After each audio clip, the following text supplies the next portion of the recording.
Chapter 1. The Forbidden Spark.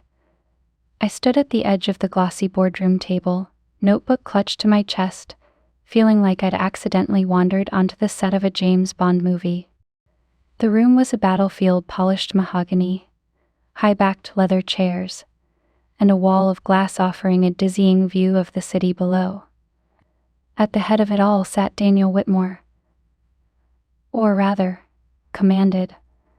"I'll say this once," he said, his voice calm but carrying the weight of a tidal wave. "The deal closes by Friday, or I find someone else who can make it happen." His gaze sliced across the table, leaving everyone squirming in their designer suits. Everyone except me, of course. I wasn't squirming. I was observing. Definitely not ogling the man who could negotiate a multi-billion-dollar deal like he was ordering his morning espresso. I tried to blend into the background, taking notes and avoiding his line of sight. But Daniel was impossible to ignore.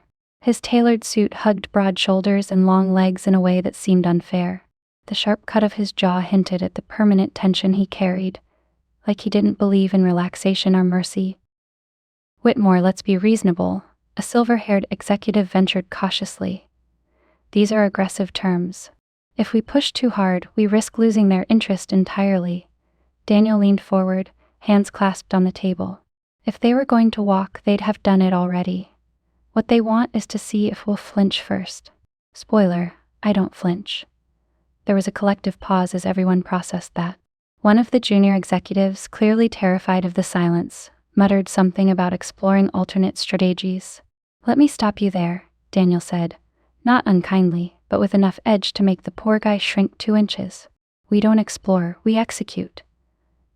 This meeting is over when I have results, not excuses." That was my cue. I cleared my throat, stepping closer to the table. "If I may, Mr. Whitmore," I said, trying to keep my voice steady. His eyes snapped to mine, and the full force of his attention hit me like a freight train. Cool, piercing, and entirely too aware. "Miss Hart," he said, his tone smooth but tinged with curiosity. "Do you have something to contribute?"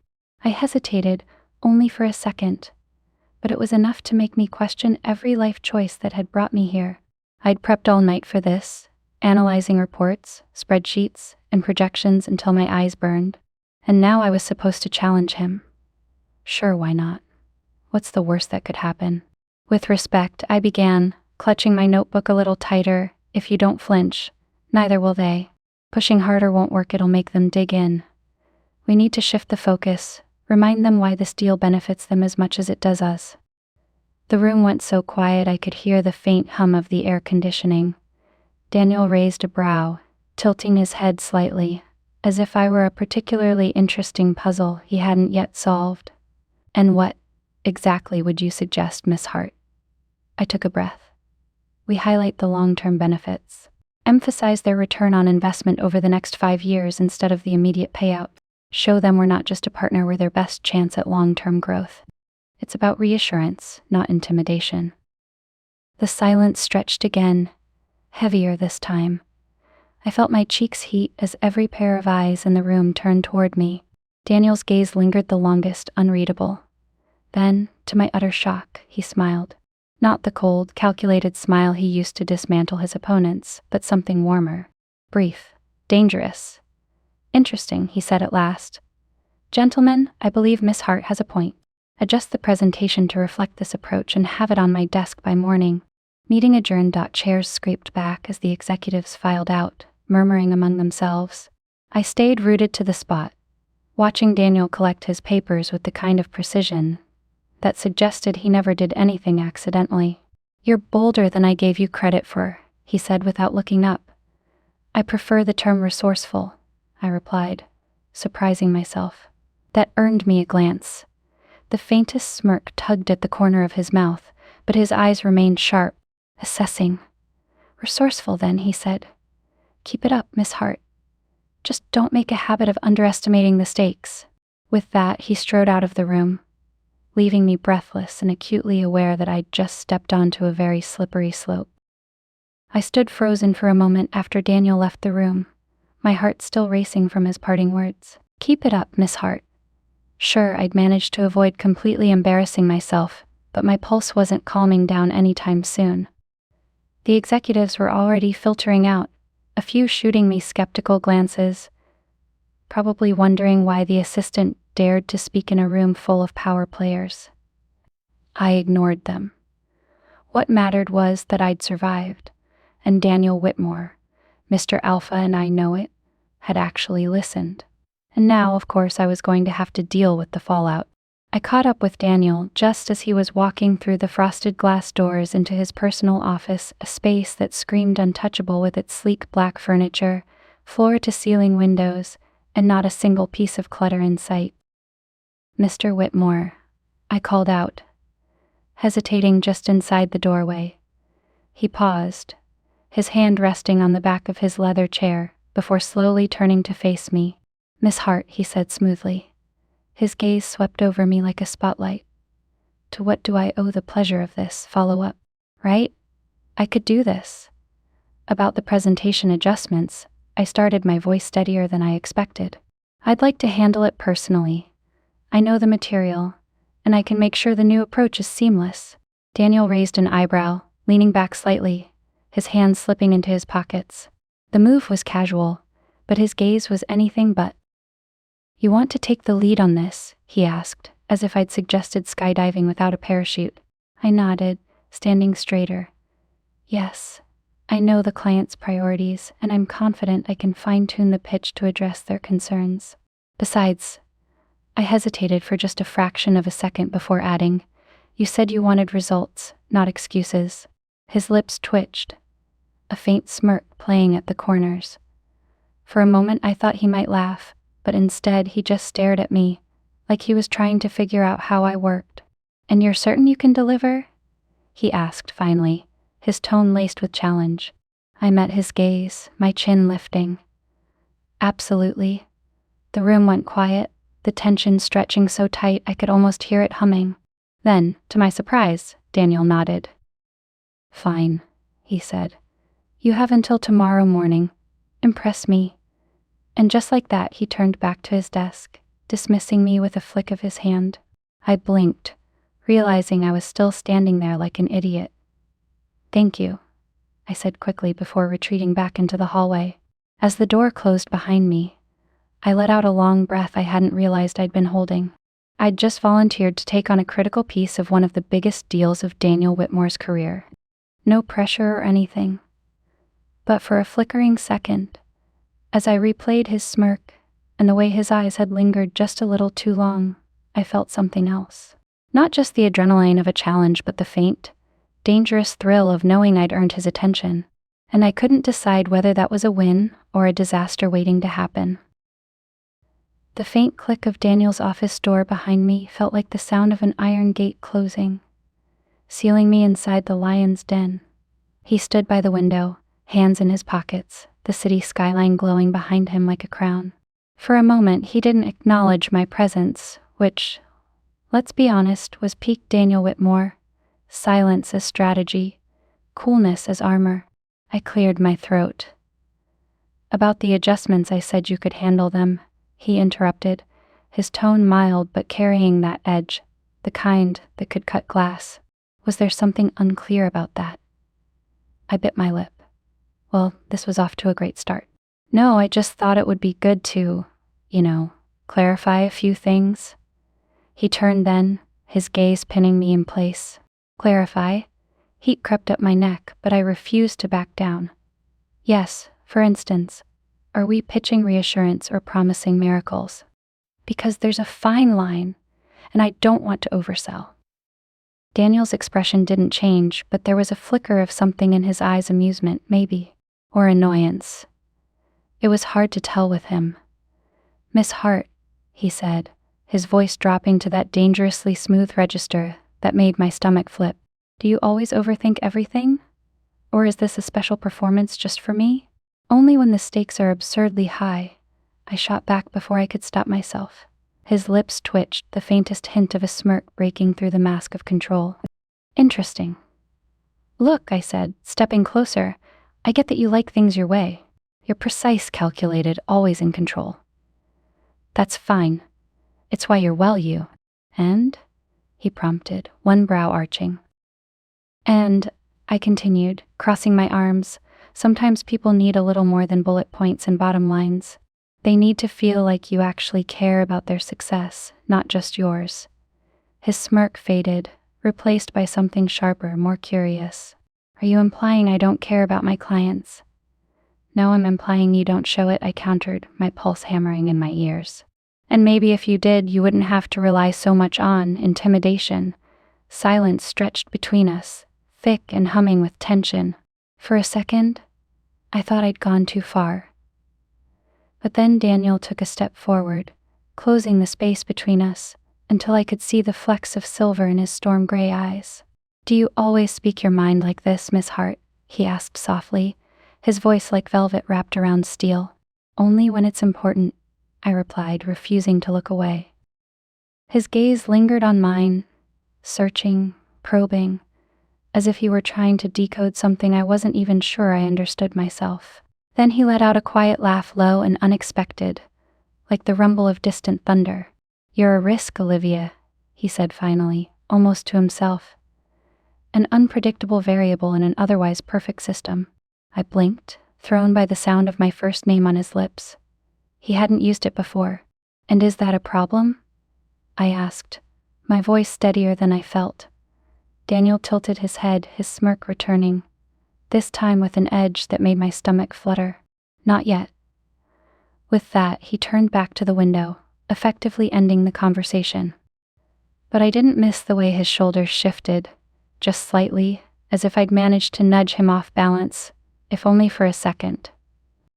As I left his office, my heart pounding and my thoughts spinning, one thing became clear. Daniel Whitmore might be the epitome of control, but I'd just learned something important. He wasn't entirely untouchable, and I wasn't sure whether that made me proud or terrified. Chapter 2: A Dangerous Attraction. The office was eerily quiet after hours, the hum of fluorescent lights, and the soft clack of my keyboard the only sounds breaking the silence.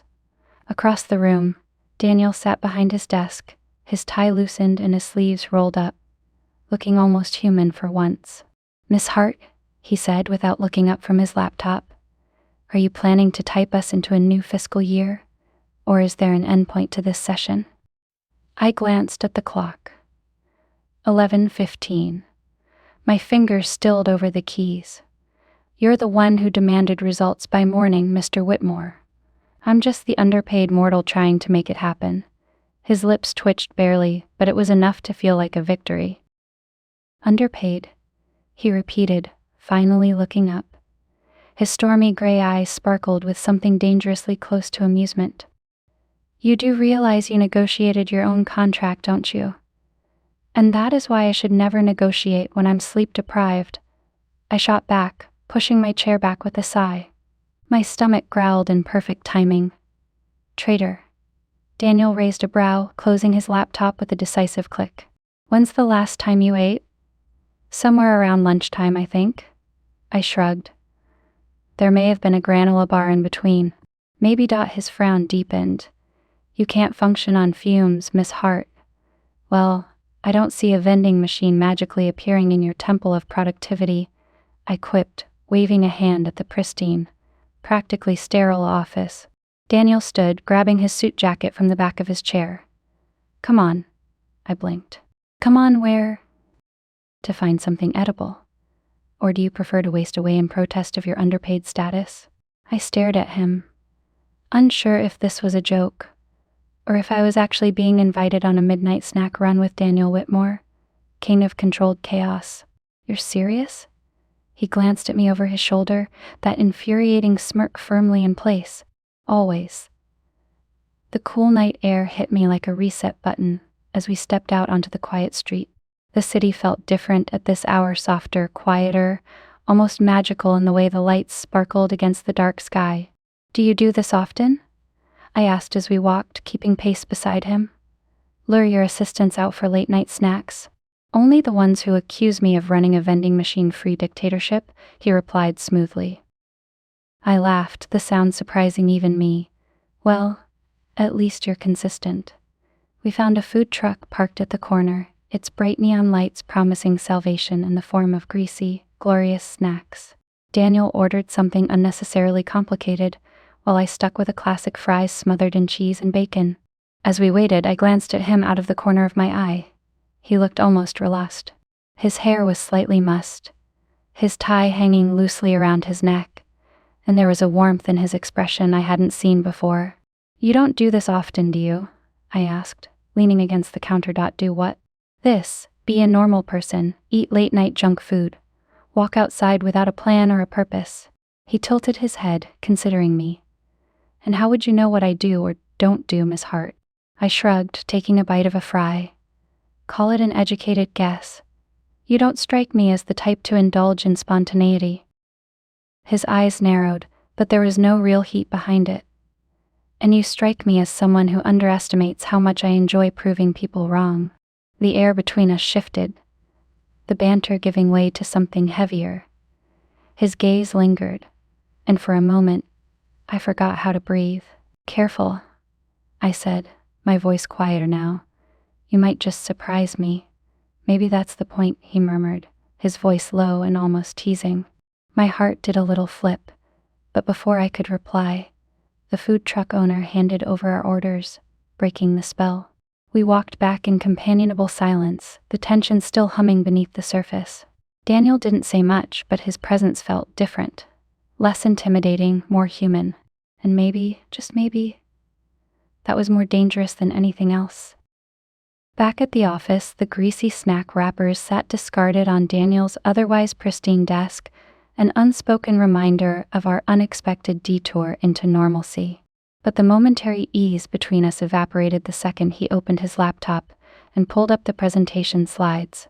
"This needs to be tighter," he said, pointing at the projected figures with the precision of a scalpel. "Their board will pick this apart in seconds." I leaned over his shoulder, squinting at the screen. "You're overthinking it. They're looking for reassurance, not a full-blown analysis on market trends." "I don't overthink, Miss Hart," he replied, his voice edged with that familiar steel. "I plan." "And yet, here we are, debating about the font size," I shot back, my tone as sharp as his. "Sometimes less is more."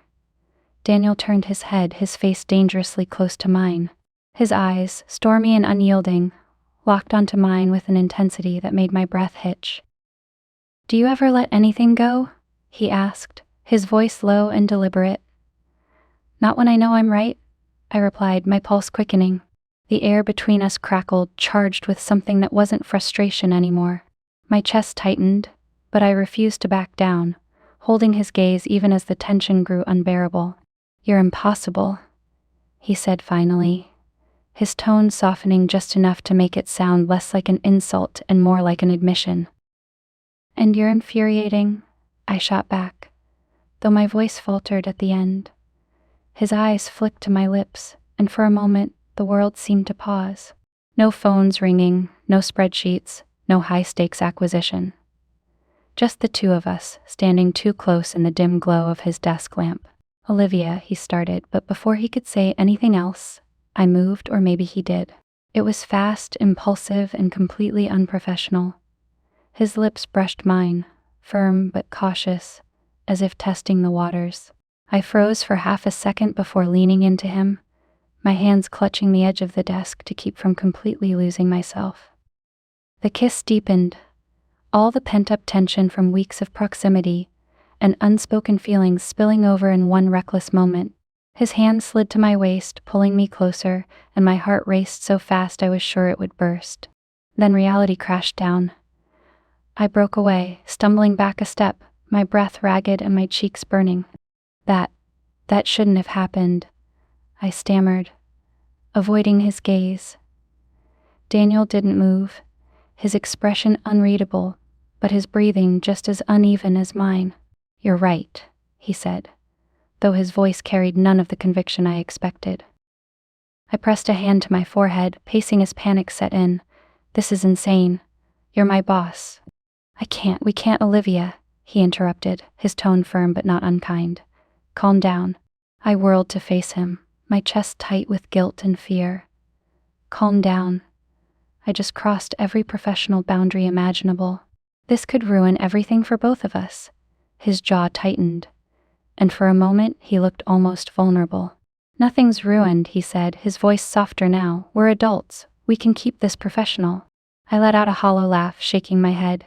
"You really believe that?" "Yes," he said simply, his eyes locking onto mine. "If that's what you want." I stared at him, trying to gauge if he really meant it, or if he was just trying to keep me from bolting. The problem was, I couldn't tell. The walls felt like they were closing in. My thoughts spiraled. And before I could think better of it, I grabbed my bag and bolted for the door. Olivia Daniel started, but I was already halfway down the hall. The cool night air hit me like a slap as I stepped outside, waving down the first cab I saw. I climbed in, barely managing to get the words "just drive out" before the tears started pricking at my eyes. What had I done? I needed space, time to think. A way to reset before this spiral turned into a nosedive. As the cab pulled away from the office, my mind replayed the moment over and over again, his hands, his lips, the way he said my name like it meant something. And despite my panic, I couldn't shake the terrifying truth. A part of me didn't want to forget it. The next day at work, I was a bundle of nerves held together by caffeine and sheer willpower. Every time I thought about what had happened the night before, my stomach twisted in a confusing cocktail of guilt and something else. Of course, Daniel Whitmore was the absolute picture of composure when I walked into the office. He greeted me with a casual nod in the boardroom, his tie perfectly knotted, and his face a mask of calm professionalism. If he felt anything about our kiss or my less than graceful exit, he didn't show it. I, on the other hand, could barely look at him without feeling like my heart was about to burst out of my chest. By mid-morning, I had managed to convince myself that we'd silently agreed to pretend nothing happened. That was fine by me. Professionalism, boundaries. We could do this. Then came the first note. I was walking down the corridor toward the copy room when I noticed a folded piece of paper tucked neatly under my keyboard. Curious, I glanced around to make sure no one was watching before I opened it. "Miss Hart, last night may have been reckless, but it wasn't a mistake. You're not running from me this time, DW?" My breath caught in my throat. I stuffed the note into my pocket, my pulse racing. So much for pretending nothing happened. The rest of the day passed in a blur of sidelong glances and stolen moments.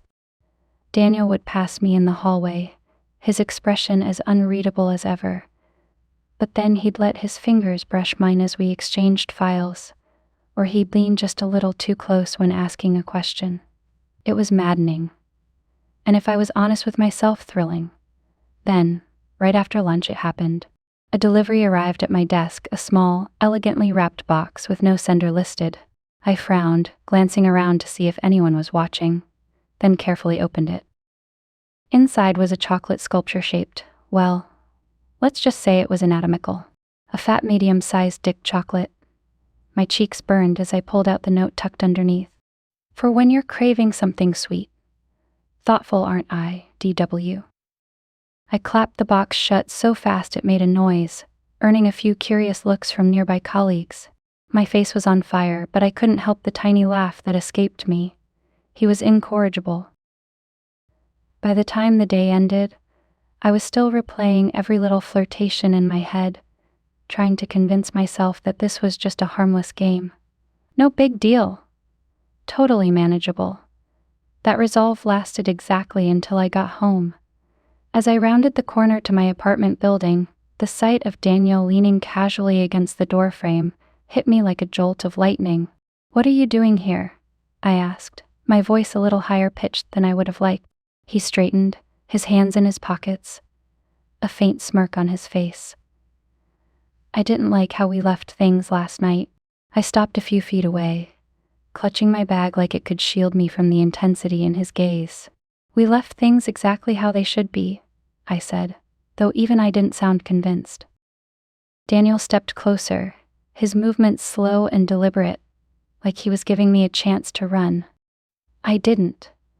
"I disagree," he said softly, his voice low enough to make my knees weak. He reached out, brushing a stray strand of hair from my face. The simple touch sent shivers down my spine. "You can't keep doing this," I whispered, though the words lacked any real conviction. "Doing what?" he murmured, his hand lingering just long enough to make my heart race. "This," I said, gesturing vaguely between us. "Flirting, showing up, kissing me." Daniel's smirk widened just enough to make me want to both slap him and kiss him again. "I don't see you stopping me." Before I could think of a response, he closed the space between us. His lips were on mine, and every argument, every shred of doubt melted away. This kiss was different from last night's, slower, deeper, and filled with a quiet intensity that left me breathless. His hands rested lightly on my waist, grounding me while the world spun. When we finally broke apart, I was acutely aware of how close we were, of how his breath brushed my skin. "I should go," he said, though his tone suggested he didn't want to. I nodded, still dazed, but said nothing as he stepped back, giving me one last lingering before turning and walking away. As I watched him disappear into the night, I leaned against my door, my heart pounding and my mind a chaotic mess of questions. What had I just gotten myself into? And why, despite everything, did it feel like I didn't want him to stop? Chapter 3. Vanessa's Return. The morning sunlight streamed through the tall windows of Whitmore Industries, glinting off the polished floors and pristine surfaces. Everything about this place screamed order and control, exactly how Daniel liked it.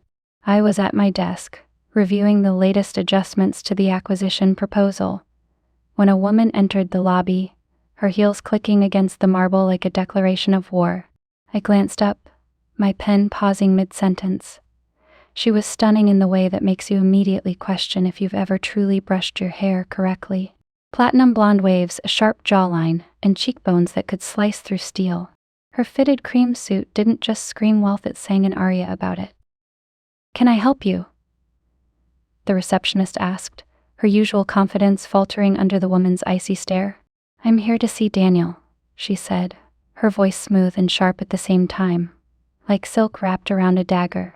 I frowned, the pen slipping from my fingers. It wasn't unusual for people to demand Daniel's time, but this was different. She didn't ask for an appointment, or bother with pleasantries. She spoke as if she owned the building. The receptionist hesitated, glancing nervously in my direction.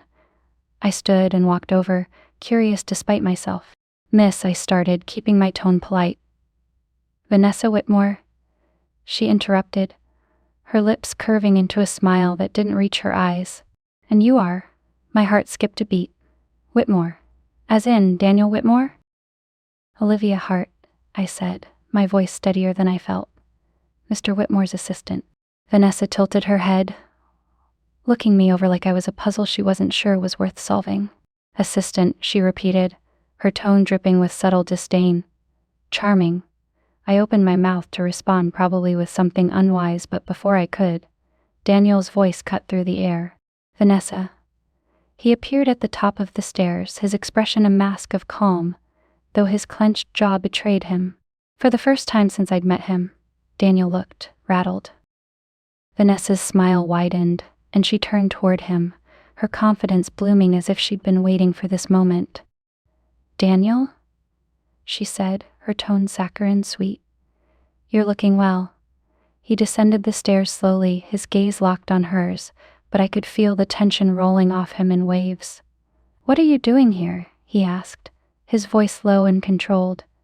Vanessa placed a perfectly manicured hand over her chest, feigning offense. "Is that any way to greet your wife?" "Wife?" The word hit me like a punch to the gut. I glanced between them, my brain scrambling to catch up.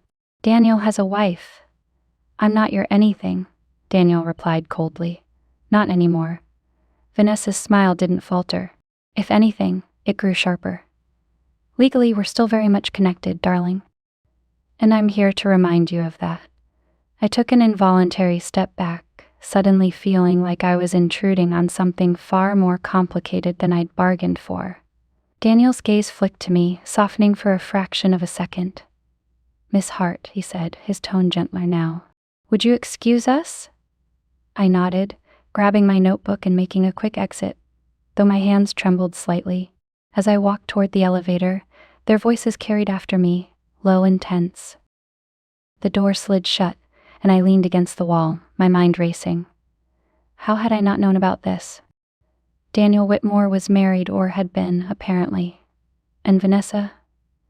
She wasn't just beautiful, she was dangerous, the kind of woman who didn't show up without a plan. The elevator dinged, and I stepped out onto my floor, my thoughts still spinning. One thing was clear, whatever Daniel's past with Vanessa was, it wasn't over. And if she had her way, it was about to get a whole lot messier. I didn't know whether to feel betrayed, worried, or jealous. Probably all three. The tension in the office was so thick I could have sliced it with a butter knife. As I sat at my desk, pretending to review an email I'd read 3 times already, the muffled voices from Daniel's office filtered through the walls. It had been 15 minutes since Vanessa Whitmore sauntered in like she owned the place. 15 minutes since Daniel's entire demeanor shifted from commanding and composed to tightly wound and brimming with barely concealed irritation. I was trying to focus on my work, truly, but when you've just discovered your boss has a secret wife, and said wife looks like she belongs on the cover of a luxury magazine, it's hard to stay on task. Finally, the door to Daniel's office opened. Vanessa stepped out, her heels clicking sharply against the floor as if marking her triumph. Her smile was cat-like, a predator who'd just cornered her prey. "Miss Hart," she said, pausing as if she'd only just noticed me. "Do take care of him for me, won't you? He can be so reckless when left unchecked." My hand tightened around my pen, but I forced a polite smile. "I'll do my best." Her gaze lingered for a moment, sharp and assessing, before she walked away, leaving behind a faint trail of expensive perfume and palpable smugness. I barely had time to process her departure before Daniel emerged from his office, his tie slightly loosened and his expression thunderous. "Cancel my afternoon meetings," he said, his voice curt. I nodded, but my curiosity got the better of me. "Is everything all right?" Daniel stopped, his hand resting on the edge of my desk. His eyes met mine, and for a moment I saw something raw there: frustration, anger, maybe even a hint of vulnerability. "Vanessa wants half," he said simply, the weight of the words settling between us like a stone. My brow furrowed. "Half of?" "Everything," he finished, his voice edged with bitterness. "The company, the acquisition, the empire I built. She's leveraging the divorce, and she's not shy about her timing." My stomach dropped. Of course she was using the acquisition as leverage. It was the biggest deal Daniel had ever pursued, the culmination of years of work. And Vanessa, with her razor-sharp smile and impeccable timing, had just placed herself squarely in the middle of it. "She's really going for it, isn't she?" I said, leaning back in my chair. Daniel let out a humorless laugh. "Vanessa doesn't do anything halfway." "What are you going to do?" His jaw tightened, and for a moment he didn't answer. Then, finally, he straightened, the storm in his eyes giving way to the familiar, unshakable resolve that defined him. "What I always do," he said. "Handle it." I wanted to believe him, to believe that Daniel Whitmore, master of control and chaos, could navigate even this storm. But as he disappeared back into his office, I couldn't shake the feeling that Vanessa had thrown him a curveball he wasn't entirely prepared for. And if Daniel wasn't ready, what chance did the rest of us have? The soft murmur of voices from Daniel's office had faded into a near silence, broken only by the occasional hum of the air conditioning. I should have been working, but my eyes kept flicking to the closed door, my stomach twisting in knots I couldn't quite untangle. I was half listening to the gentle clack of my keyboard when the door opened. Vanessa's voice floated out first, like silk wrapped in barbed wire. "So predictable, Daniel," she purred, her tone as sharp as the click of her heels. "You're always so meticulous. Almost boring, really." But there was a pause, heavy with something unspoken. "This is interesting." I couldn't see them, but I could imagine Daniel's expression: cool, detached, maybe with the faintest hint of irritation. The man didn't flinch easily, but Vanessa had a knack for pushing buttons even he didn't know he had. What exactly are you insinuating, Vanessa? His voice was calm, but there was a sharpness to it, like the edge of a blade just before it cut. Oh, nothing, darling. Her words dripped with mock sweetness. Just that you've always had such a selective sense of propriety. I mean, keeping things so close to the chest? A bit risky, don't you think? I froze, my fingers hovering over the keyboard. Something about the way she said close to the chest made my pulse quicken. You don't know what you're talking about, Daniel replied, but there was an edge of warning in his voice now. Vanessa laughed lightly, the sound sending chills down my spine. Oh, but I think I do. You may be able to hide your distractions from the boardroom, Daniel, but not from me. I know you too well. My heart stopped. Distractions. Was she talking about me? Before I could spiral any further, I realized the voices had gone quiet. Too quiet. The kind of silence that makes you wonder if you've been caught eavesdropping, even if you weren't trying to. And because fate has a twisted sense of humor, that was the exact moment I decided to knock. The door swung open before I could take it back, and there they were. Daniel standing near his desk, his jaw tight, and Vanessa lounging on the arm of a chair, looking far too pleased with herself. Both pairs of eyes turned to me, and the room's temperature seemed to drop by 10 degrees. Miss Hart, Daniel said, his voice steady but carrying that unmistakable undertone of "What are you doing here?" My brain scrambled to remember why I'd come in the first place. You said you needed the updated projections for the West region. I thought I'd drop them off. Vanessa's smile widened, slow and deliberate, like a cat cornering its prey. Miss Hart, is it? She said, her tone as smooth as honey but twice as sticky. How helpful of you. I hesitated, clutching the file a little tighter. It's my job, I said simply, but even I could hear the slight edge of defensiveness in my voice. Vanessa stood, taking her time as she adjusted her suit jacket. Of course it is, she murmured, glancing briefly between Daniel and me, her gaze lingering just long enough to make my skin crawl. Well, she said, turning back to Daniel with a smile so sharp it could have cut glass, I'll leave you to it. But do take care, darling. It'd be such a shame if things unraveled. With that, she brushed past me, the faint scent of her perfume lingering in the air. I stood frozen in the doorway for a moment, staring at Daniel as the door clicked shut behind her. The silence stretched on, thick and suffocating, until finally I found my voice. What was that about? I asked, my words coming out sharper than I intended. Daniel sighed, running a hand through his hair. Nothing you need to worry about, he said, but his tone wasn't convincing. Really? I pressed, stepping further into the room, because it sounded like she was hinting at something. Daniel's eyes met mine, and for a moment he looked tired, vulnerable, even. But the walls went back up almost immediately. She's just trying to rattle me, he said, his voice firm. It's what she does. I wanted to believe him, but the knot in my stomach told me this was far from over. And as much as I hated to admit it, Vanessa wasn't just trying to rattle him. She was trying to rattle me too, and it was working. Chapter 4. Escalating Tension.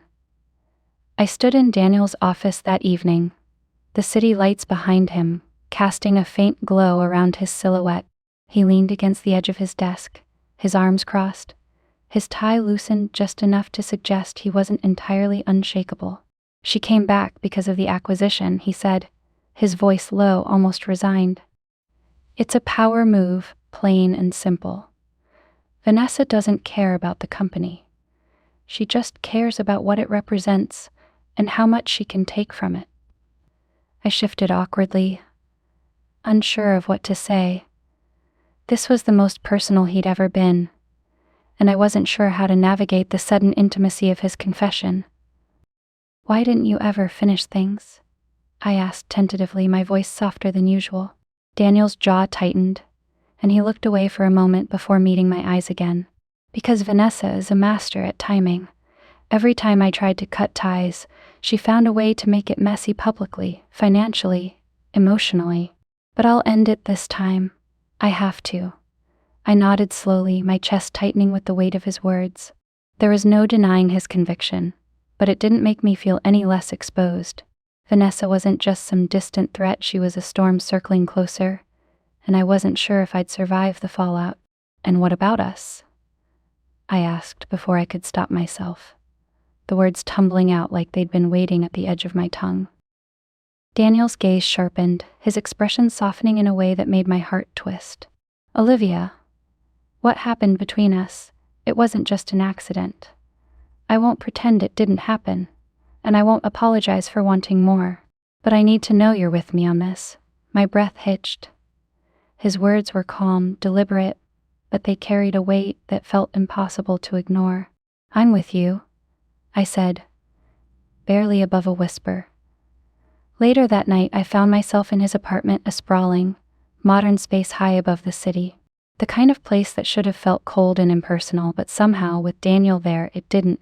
We sat on the plush leather sofa, a glass of wine in my hand, though I hadn't taken more than a sip. The air between us was charged, thick with unspoken tension. Do you always keep everything so perfect? I asked, gesturing around the room. He glanced at me, a faint smirk tugging at his lips. Control is my default setting, Olivia. I rolled my eyes, setting the glass down on the coffee table. You don't say. Although, he added, his voice dipping lower, I'm starting to appreciate a little chaos. I didn't miss the way his gaze lingered on me, the words heavy with more meaning than he was letting on. Careful, I said, my voice lighter than I felt. You might end up liking it too much. I think I already do, he murmured, his eyes locked on mine.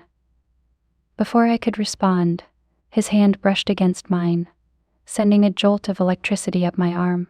The hesitation was brief, barely a heartbeat before his lips met mine, soft and insistent. The world blurred around us, and all I could focus on was the way his touch made everything else seem distant and unimportant. His hand slid to my waist, pulling me closer, and I didn't resist. But then, as the kiss deepened, a wave of guilt crashed over me, sharp and unrelenting. I pulled back, my breathing uneven as I tried to collect my thoughts. This is insane, I said, shaking my head. Daniel tilted his head, his expression unreadable. You keep saying that, but you're still here. I stood, pacing to the other side of the room.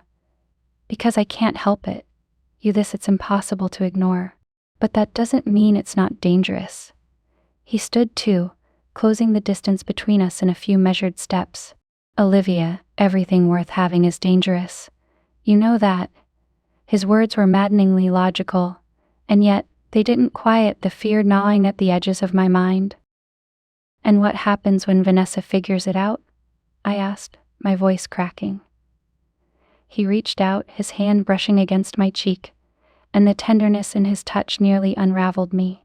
She won't, he said firmly, because I won't let her. I wanted to believe him. I really did. But as his lips found mine again, igniting the same fire that had been smoldering between us since the beginning, I couldn't shake the feeling that we were standing on the edge of something far bigger and far more dangerous than either of us realized.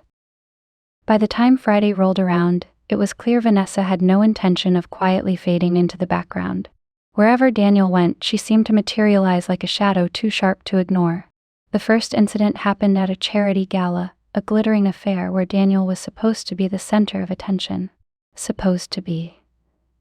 I was standing near the bar, clutching a glass of champagne, and trying to look like I belonged in a sea of designer gowns and tailored suits.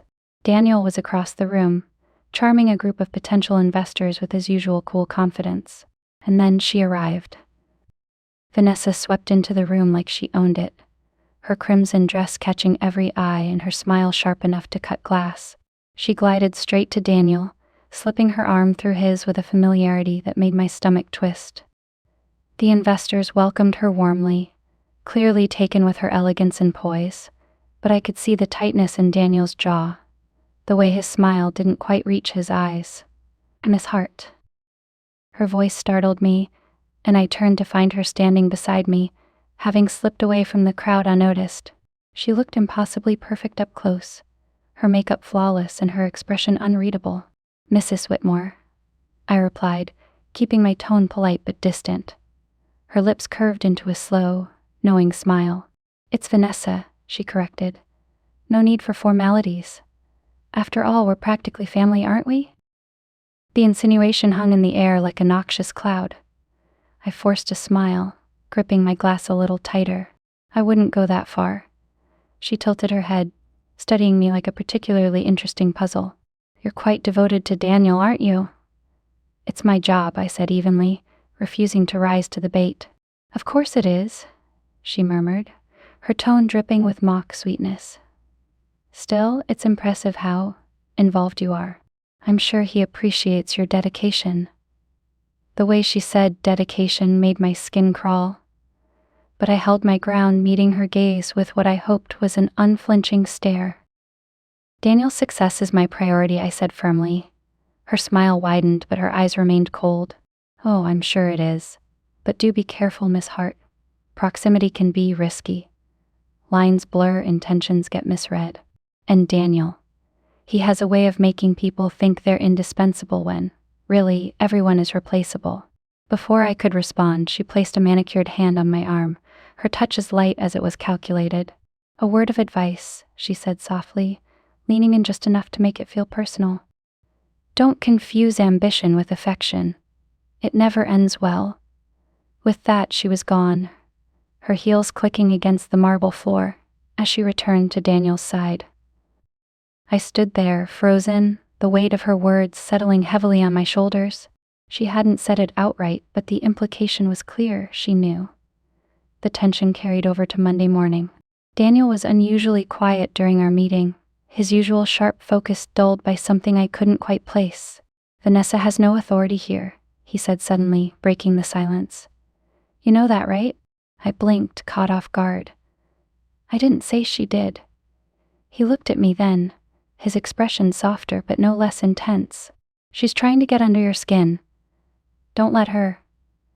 That's easy for you to say, I muttered, fiddling with my pen. You're used to dealing with her. I'm not. His gaze didn't waver. She doesn't matter, Olivia. She thinks she does, I countered. For a moment neither of us spoke, the weight of everything unsaid hanging between us. Finally Daniel sighed, running a hand through his hair. She thrives on manipulation, he said. It's her weapon of choice. But I won't let her hurt you. His words were sincere, but they didn't completely ease the knot in my stomach. Vanessa wasn't just a shadow in Daniel's life anymore, she was a storm, and I wasn't sure how long we could outrun her. And yet, as Daniel reached across the desk and briefly covered my hand with his, I couldn't bring myself to walk away. Not yet.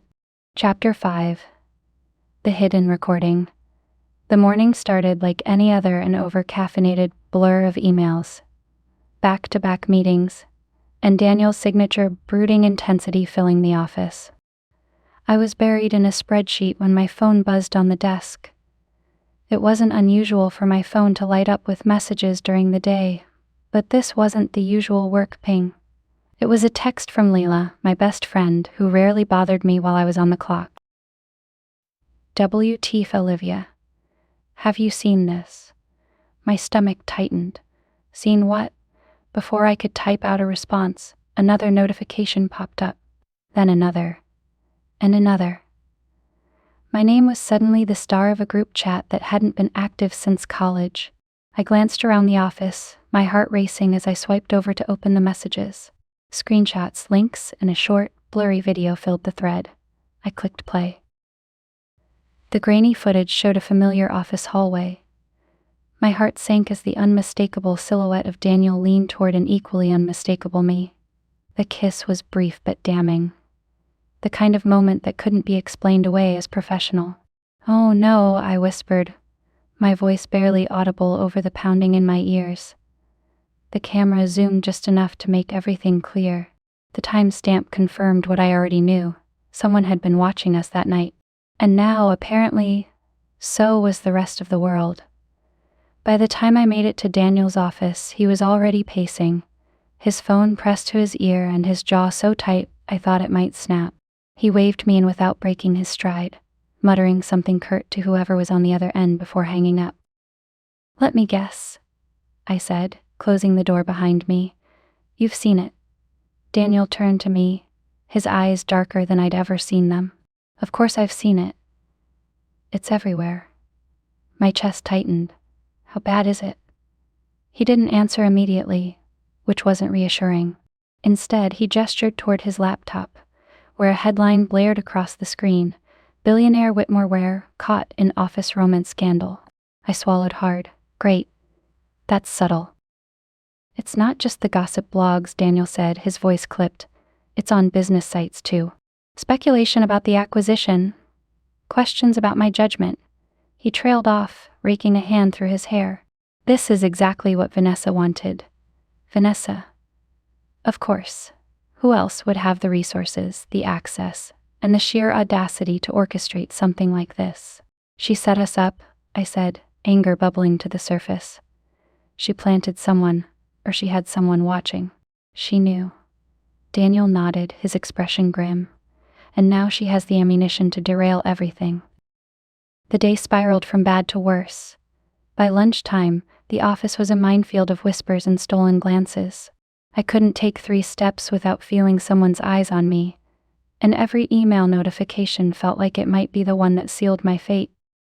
Daniel called an emergency meeting with the legal team and PR, leaving me alone at my desk to field a barrage of passive-aggressive comments from colleagues who suddenly had a lot to say about office relationships. "Rough day, huh?" one of the junior executives said, leaning casually against my desk. I shot him a tight smile, resisting the urge to chuck my coffee mug at his head. Something like that. "Just saying, maybe next time pick someone less high profile." I didn't respond, partly because I was too angry, and partly because I couldn't trust myself not to escalate the situation. By the time the day finally ended, I felt like I'd run a marathon. I made my way back to Daniel's office, where he was standing by the window, his tie loosened and his shoulders tense. "This isn't going away," he said as I entered, his voice low. "Not quickly, anyway." I nodded, sinking into the chair across from him. "What do we do now?" Daniel turned to face me, his expression softening just slightly. "We weather the storm," he said. "And we don't let her win." There was something about the way he said it, calm, confident, resolute, that made me believe him, even as the weight of the scandal pressed down on us. But as I sat there, watching him work through the chaos with unshakable determination, I couldn't help but wonder, was this just the beginning, or had Vanessa already won? By the next morning, the office felt less like a workplace and more like a courtroom. Except here, the jury didn't need facts, just whispers and smirks exchanged over coffee cups. I walked in with my head high, though my stomach churned with every step. The receptionist, usually friendly, offered me a tight-lipped smile that didn't reach her eyes. People stopped mid-conversation as I passed, their words replaced by pointed stares and barely concealed curiosity. "Good morning," I said briskly as I stepped into my cubicle, pretending I didn't notice the sudden hush that followed me. It didn't matter. I could feel their judgment like static in the air. In the boardroom, Daniel wasn't faring much better. "Mr. Whitmore," one of the senior investors said, his tone as stiff as his double-breasted suit. "Surely you understand how distracting this situation is for all parties involved." Daniel sat at the head of the table, his expression carved from stone. He leaned back slightly, his fingers steepled as he regarded the room. "What I understand," he said, his voice cool and measured, "is that the acquisition is proceeding as planned. If you're implying that a personal matter will impact my ability to execute this deal, I'd advise you to revisit my track record." The room fell silent, and for a brief moment, I almost felt bad for the investor. Almost. Another voice broke the silence, this one softer but no less pointed. "But the optics, Daniel. Surely you can see how this reflects on the company." Daniel's gaze shifted toward the speaker, and the tension in the room doubled. "The optics," he repeated, his tone sharp enough to cut. "Let me be clear, Whitmore Industries delivers results, not gossip fodder. If anyone here is more concerned with optics than outcomes, you're welcome to withdraw your investment. No one said another word. I watched from the sidelines as Daniel navigated the fallout with the same unshakable confidence he brought to every deal. But while he managed to keep the boardroom in line, my corner of the office wasn't as forgiving. "You know, I always wondered how you landed this job," someone murmured as I passed by the copy room. "Guess we know now," another voice replied, low but not low enough. I pretended not to hear, but the sting was sharper than I'd expected. I made it to the break room before my composure cracked, leaning against the counter as I fought to steady my breathing. "Are you okay?" I turned to find Daniel standing in the doorway, his tie slightly loosened and his gaze heavy with concern. He didn't wait for an answer, stepping closer until we were out of earshot of prying eyes. "You shouldn't be seen with me," I said quietly, my voice barely above a whisper. "It's only going to make things worse." Daniel frowned, his jaw tightening. "I don't care what they think." "Well, I do," I snapped, surprising even myself. "I care that they're whispering behind my back. I care that my name is suddenly attached to all of this." His expression softened, and for a moment, he looked almost hurt. "Do you regret it?" The question caught me off guard. "What?" "Us," he said, his voice quieter now. "Do you regret it?" I hesitated, my heart pounding as I searched for an answer. "I don't know," I admitted. "I just know that if this keeps up, it's going to destroy both of us." Daniel shook his head, stepping even closer. "Olivia, you don't get to carry this alone. We're in this together whether you like it or not." "But..." "No," he said firmly, cutting me off. "Vanessa wants to divide us. She wants to make you feel like this is your burden to bear. It's not. It's mine too." His words were resolute, but there was a softness in his gaze that made my chest ache. "I'm not letting you go," he said, his voice low and steady. "Not over this. Not over her." And just like that, the walls I'd been trying to build around myself started to crack. "Fine," I said, my voice barely above a whisper. "But if this blows up in our faces, I'm holding you responsible." His lips curved into a faint, knowing smile. "Fair enough." I rolled my eyes, but a part of me couldn't help but feel lighter, as if the weight of the whispers and stares wasn't quite as heavy as it had been before. As Daniel turned to leave, I realized that no matter how messy things got, I wasn't ready to let him go either. Not yet. The following afternoon, Daniel called me into his office. The door clicked shut behind me, muffling the buzz of the office outside.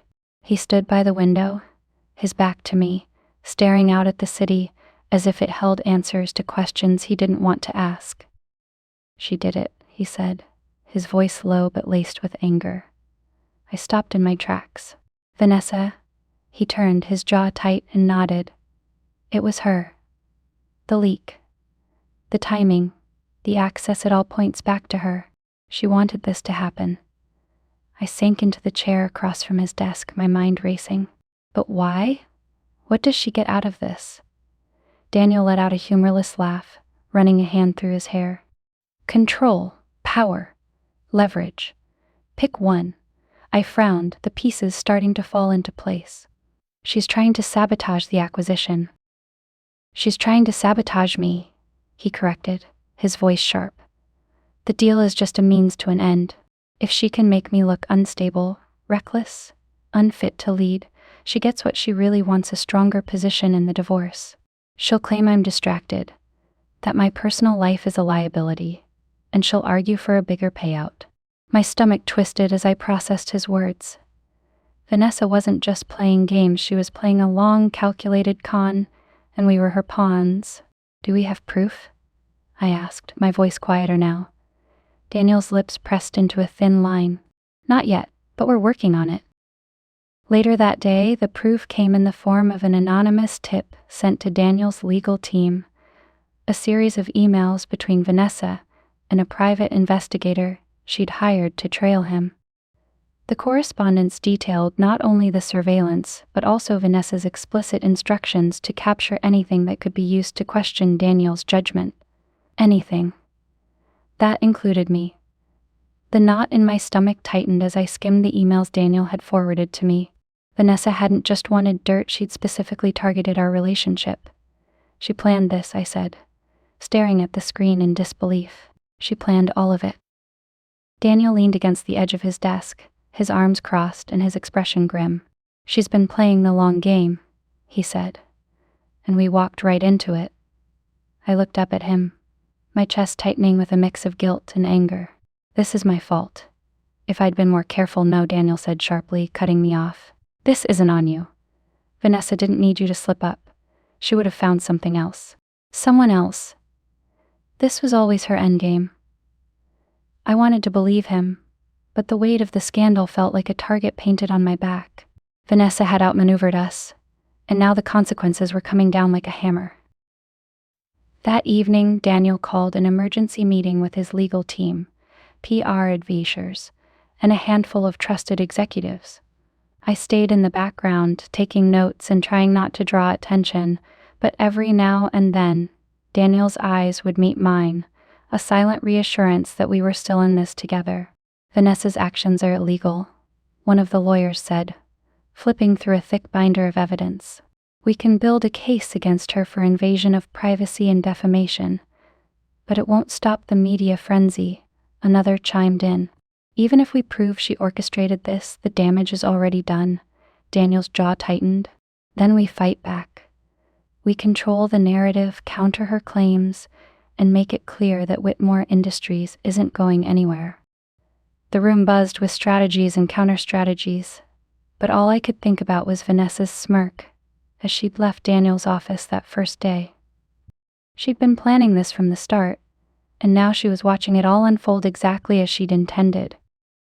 As the meeting wrapped up, Daniel approached me, his expression softer than it had been all day.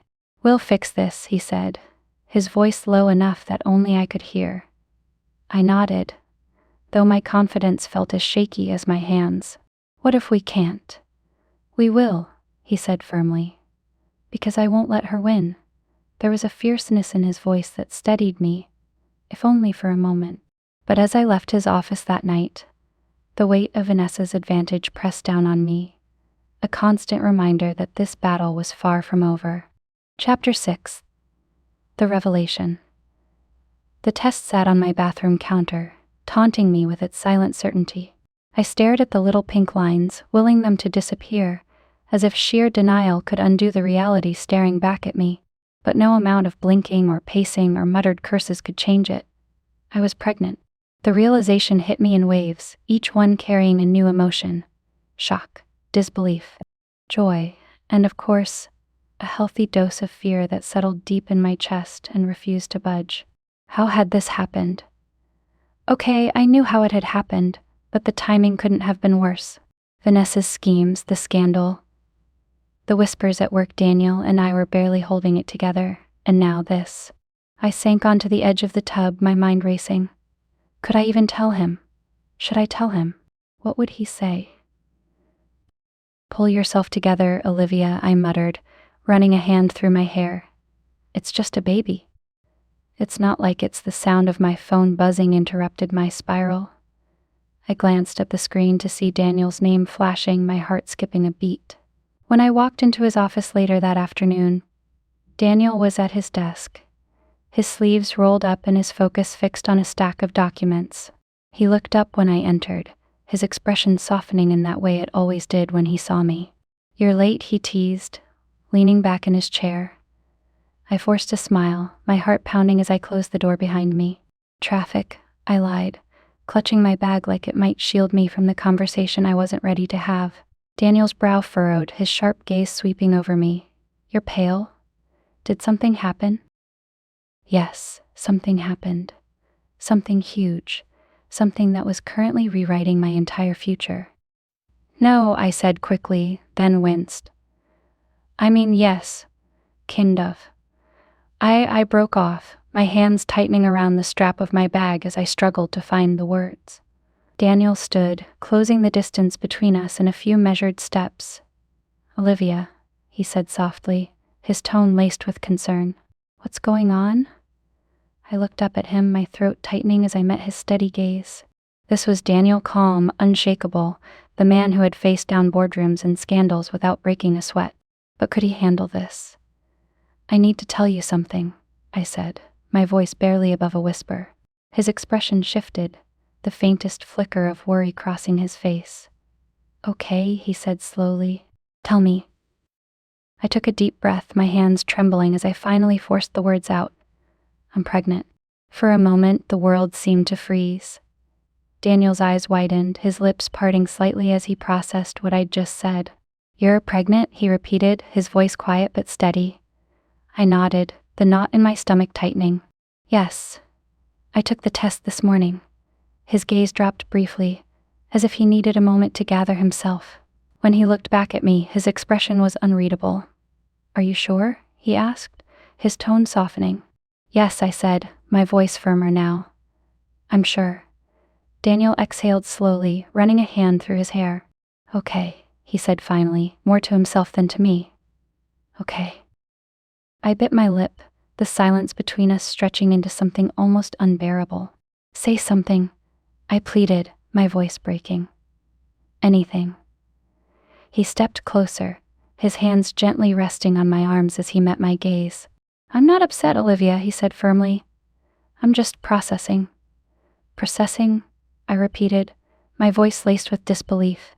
"Daniel, this is my career, my life, everything I've worked for, and now everything could change. I don't know what to do." His grip tightened slightly, his expression soft but resolute. "You don't have to figure it all out today," he said. "We'll figure it out together." Tears pricked at my eyes, and I quickly blinked them away.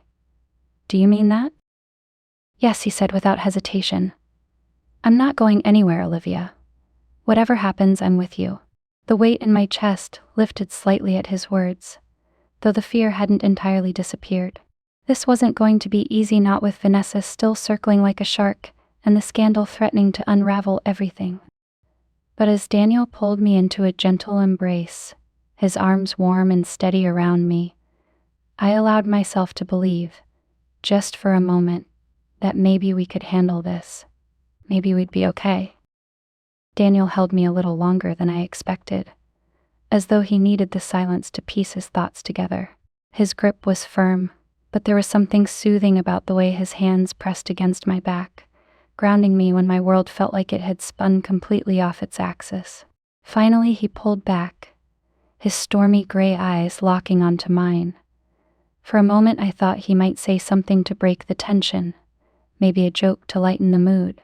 But when he spoke, his voice was soft, steady, serious. "We're going to be okay," he said, the weight of the words settling between us. "You keep saying that," I whispered, my voice wavering. "But do you really believe it?" "I don't say things I don't believe," he replied, his gaze unwavering. I wanted to trust him, to let his certainty be enough for both of us. But the doubt swirled in my mind like a storm I couldn't quite escape. "Daniel, this is bigger than just us. Vanessa, the scandal, everything we've worked for, it could all fall apart." His expression hardened at the mention of her name. He stepped away, running a hand through his hair as he paced to the window. "I won't let her touch this," he said, his tone sharp and resolute. "Not you, not the baby, and not what we've built." I folded my arms, leaning against the desk as I watched him. "And how exactly do you plan to stop her?" "Vanessa doesn't back down. She thrives on chaos, and she's already proven she'll do whatever it takes to win." Daniel turned back to me, his jaw tight but his eyes blazing with determination. "Then I'll give her what she wants," he said. I blinked, taken aback. "You'll what?" "She wants leverage, Olivia. Money, power, control, whatever she thinks she can use against me." He paused, his voice softening. "But what she doesn't realize is that none of it matters more than you and this baby." My breath caught in my throat at the weight of his words. "I'll settle the divorce," he continued, his voice low but filled with conviction. "Give her whatever she needs to walk away. I don't care what it costs me. The business, the money, I can rebuild all of it if I have to. But I won't let her take this from me." His words hit me like a wave, the sheer depth of his resolve making my chest ache. "You'd do that?" I asked quietly. "For you?" He took a step closer, his hand brushing against mine. Without hesitation.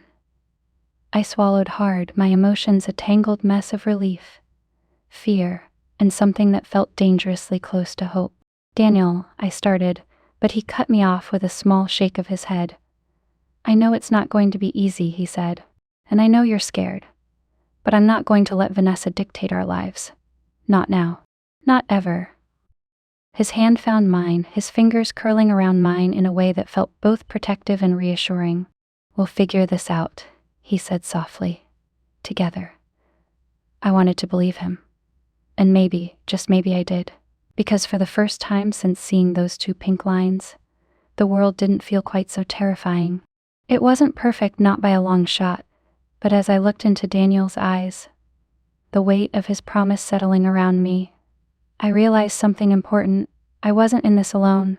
And that was enough for now. Chapter 7. The Final Showdown. The envelope sat on my desk like it was radioactive, its contents pulsing with a truth that could blow Vanessa Whitmore's entire scheme to pieces. Inside was everything: emails, payment trails, contracts connecting her to a rival company, one with more than a passing interest in the acquisition Daniel had been working so tirelessly to secure. And of course the piece de resistance, proof that she had orchestrated the recording leak that sent our lives spiraling. I stared at it, my heart hammering. It wasn't just evidence, it was ammunition. And as much as the thought of confronting Vanessa made my stomach churn, I knew there was no turning back.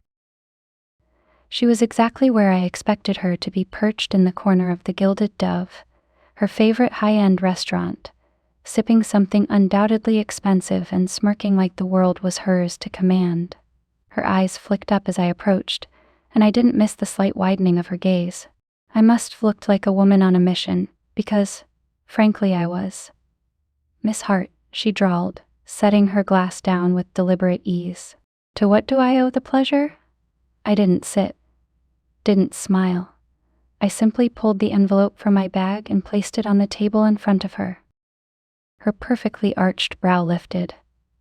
"What's this you're undoing?" I said simply. Her expression didn't falter, but I caught the slight clench of her jaw as she reached for the envelope. She opened it with the precision of a surgeon, her movements careful, calculated. The silence stretched as her eyes scanned the documents, her smirk fading with each passing second. By the time she reached the last page, her face was a mask of cold fury. "Well," she said, setting the papers down, "I'll admit, I underestimated you." I crossed my arms, leaning slightly toward her. "Big mistake." Vanessa tilted her head, her lips curving into a faint smile that didn't reach her eyes. "What exactly do you plan to do with this, Olivia? Run to Daniel? Expose me to the board?" "Both," I said without hesitation. "Unless you do exactly what I say." Her smile faltered for a fraction of a second before she recovered. "And what is it you think you're demanding?" "Your silence," I said, my voice steady.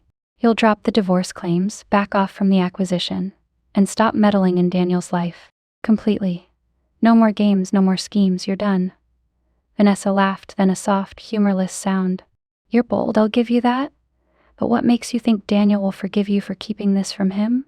For stepping into a game that's far above your pay grade?" I leaned closer, meeting her icy gaze without flinching. "Because this isn't just about him. It's about me, too. And if you think I'm going to let you destroy everything we've built because you're bitter and power-hungry, you don't know me at all." Her smile vanished completely, and for the first time I saw a flicker of something that looked like uncertainty. "You think this will stop me?" she asked, her voice lower now, more dangerous. "I think it's your best chance at walking away with whatever dignity you have left," I shot back. "Because if you push me, Vanessa, I will ruin you. And I won't need Daniel's help to do it."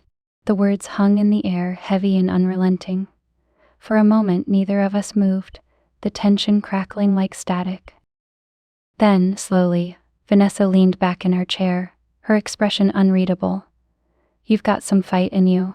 I'll give you that," she said. "Maybe you're not as insignificant as I thought." I didn't respond, holding her gaze until she finally looked away. Later that evening, I stood in Daniel's office, the weight of the confrontation still settling over me. He was behind his desk, scrolling through the same evidence I'd shown Vanessa, his jaw tightening with every new revelation. She was working with a rival company, he muttered, more to himself than to me, trying to block the deal and take me down in one move.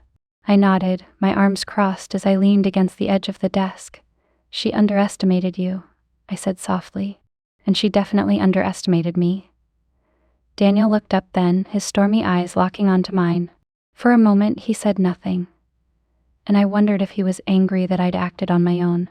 But when he finally spoke, his voice was softer than I expected. You didn't have to do this, he said. Yes, I did, I replied firmly, because she wasn't just coming for you. She was coming for us. A flicker of something crossed his face, pride maybe, or gratitude. Whatever it was, it made my chest tighten in the best possible way. We're going to be okay, he said, echoing the words he'd spoken before. This time I believed him. The press conference was scheduled for noon, and by 11:50, the room was a buzzing hive of anticipation.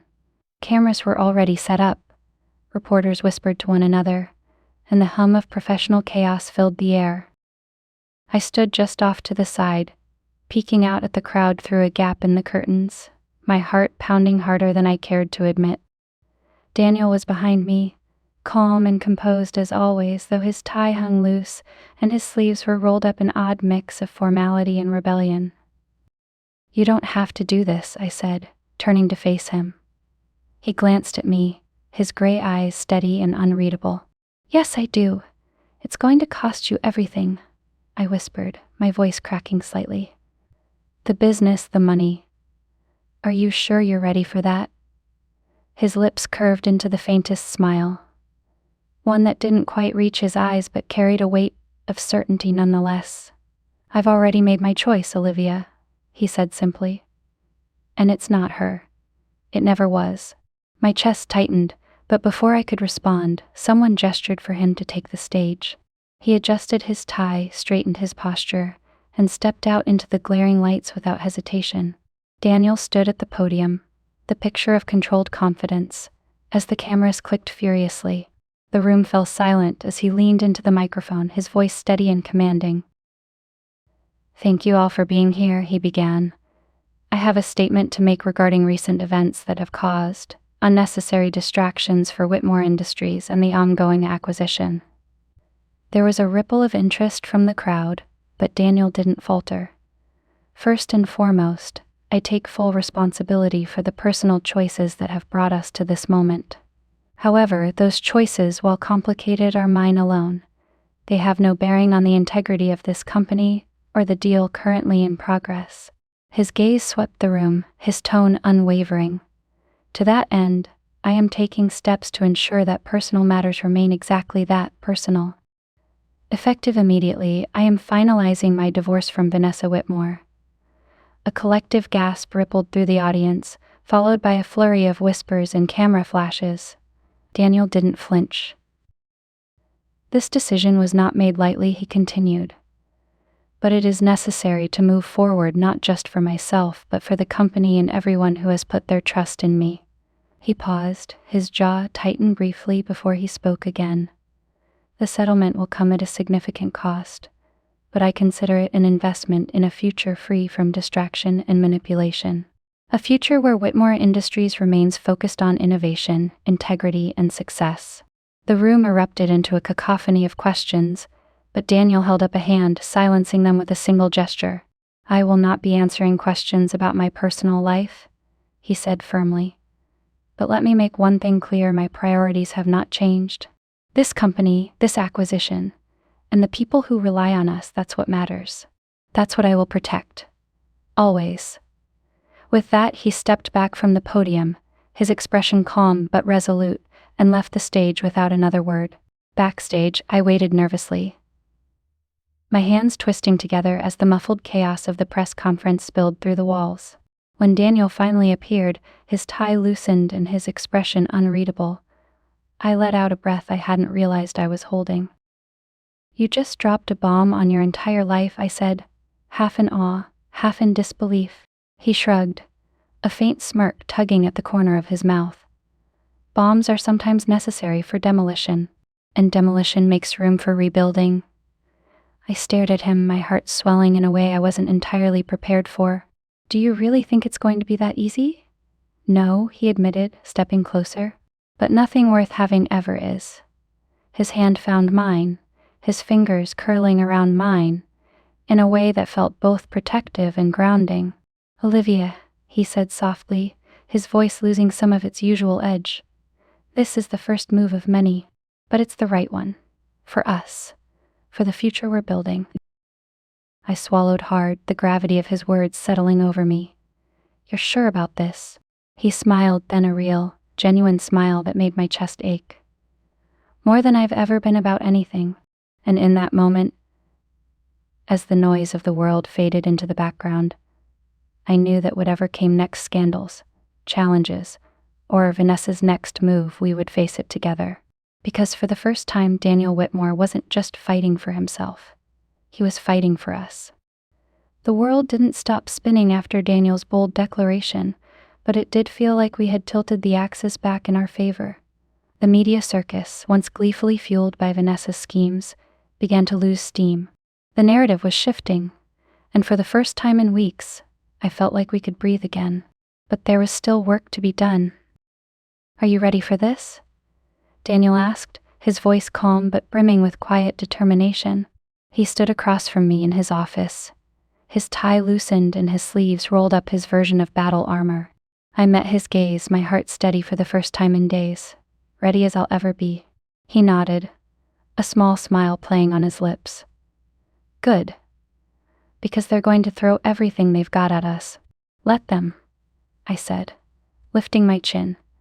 We've got this. The meeting room was packed, the air thick with tension as the board members settled into their seats. This wasn't just a routine check-in, it was the reckoning we'd been building toward. Daniel took the lead, of course. He moved with the kind of confidence that made you forget there was ever a reason to doubt him, his voice steady as he laid out the facts. Despite recent events, he began, his tone even, Whitmore Industries remains steadfast in its mission and its ability to deliver results. The acquisition is not only on track but positioned to exceed projections.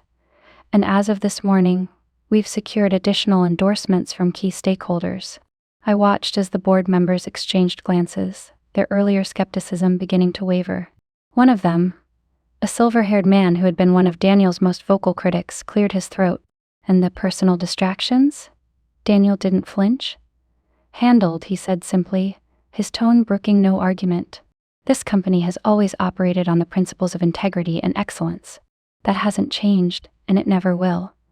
His words landed like a hammer, solid and unyielding. And for the first time since the scandal broke, I saw the faint flicker of respect return to the room.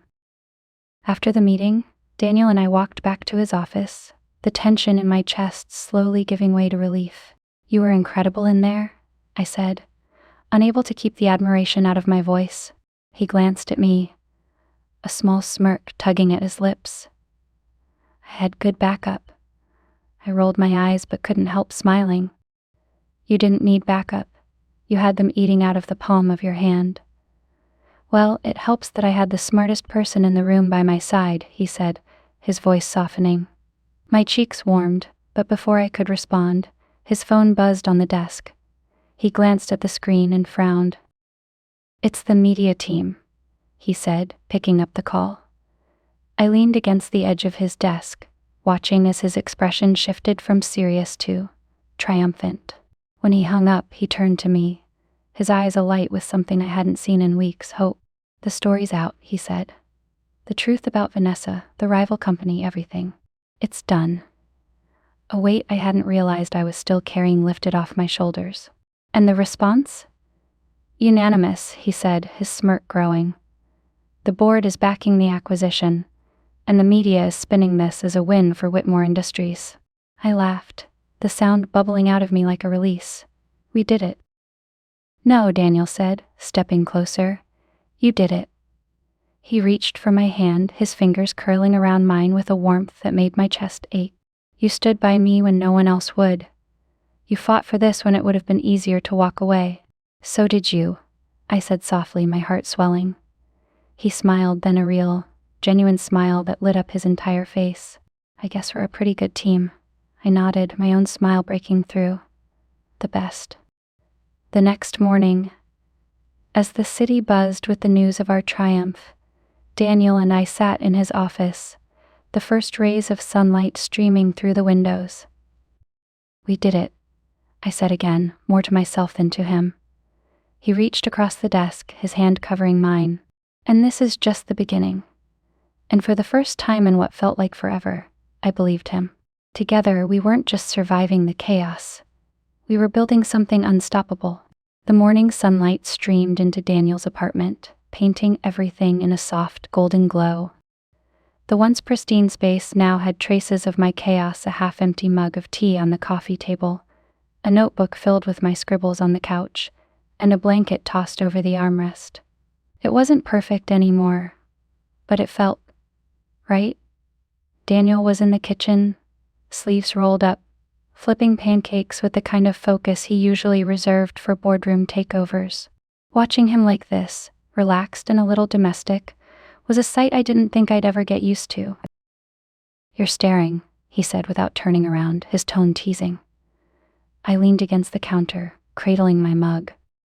I'm just trying to figure out how a man who once argued that he didn't have time to eat breakfast suddenly knows how to make pancakes. He glanced over his shoulder, smirking. I'm a man of many talents, Olivia. Clearly, I said, taking a sip of tea. Do you have a hidden talent for cleaning, too? Because that stack of dishes is looking a little intimidating. He laughed, a deep, warm sound that made my chest ache in the best way. I'll delegate, he said, flipping another pancake onto the growing stack. That's what I'm good at, remember. After breakfast, we sat on the couch, his arm draped casually around my shoulders as we scrolled through the latest news. The headlines were kinder now, celebratory, even. Whitmore Industries secures landmark acquisition. Whitmore and Hart. The power couple rewriting the roles. I set the tablet down, leaning into him with a contented sigh. It's still weird seeing my name in the news. You'd better get used to it, he said, pressing a kiss to the top of my head. You're not going anywhere.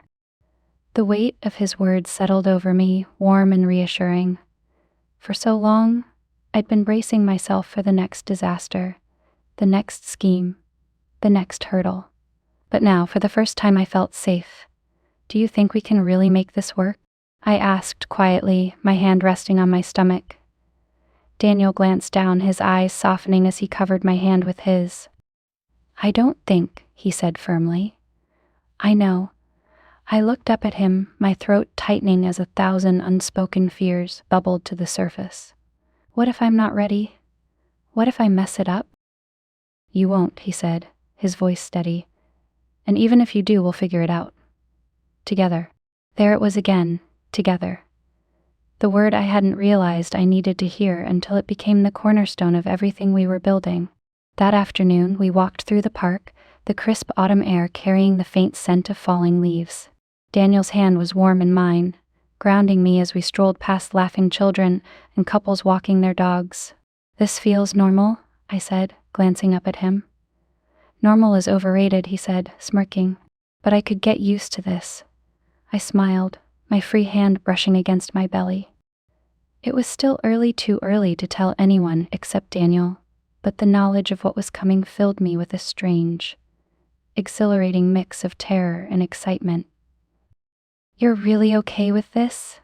I asked, my voice quieter now. He stopped walking, turning to face me fully. Olivia, he said, his hands resting gently on my shoulders. This he gestured between us, then to my stomach. This is everything I didn't know I needed, and I'm not going to let anything ruin it. The sincerity in his voice made my chest tighten, and for a moment, I couldn't find the words to respond, so I didn't. Instead, I pulled him into a kiss, pouring every ounce of gratitude and hope I felt into that one moment.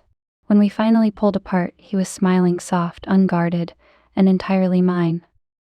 That night, as we curled up on the couch, Daniel's hand resting protectively over mine, I realized something important. Our story wasn't perfect. It was messy and chaotic and filled with more twists than I'd ever anticipated. But it was ours. And for the first time in what felt like forever, the future didn't feel like something to fear. It felt like something to embrace. "I think we're going to be okay," I whispered, more to myself than to him. Daniel smiled, pulling me closer. "We're going to be more than okay, Olivia." And as I drifted off in his arms, I believed him.